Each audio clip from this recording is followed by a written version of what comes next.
தாகத்துக்கு தா அப்படின்னு கேட்குறாரு. நீ சொல்லு, உன்னுடைய பிரச்சனை என்னன்னு என்கிட்ட சொல்லு, நான் உன்னுடைய தாகத்துக்கு என்ன வழின்னு நான் சொல்கிறேன். நீ உனக்கு தாகம் எடுக்காமல் இருக்கணும்னா நான் என்ன செய்யணும்னு நான் உனக்கு சொல்கிறேன்.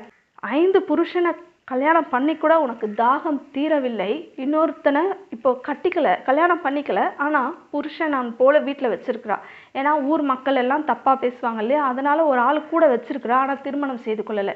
ஏன்னா ஏற்கனவே 5 தடவை நம்ம பட்டாச்சு, இதுக்கு மேலே இன்னொரு புருஷனை கல்யாணம் பண்ணி நம்ம எதுக்கு பாடு அனுபவிக்கணும், எதுக்கு வேதனை அனுபவிக்கணும் அப்படின்றது போல இப்போ அவள் திருமணம் செய்து கொள்ளாமல் ஒருவனை அவளோடு கூட வைத்து கொண்டிருக்கிறாள். ஆனால் அது அவளுடைய புருஷன் கிடையாது.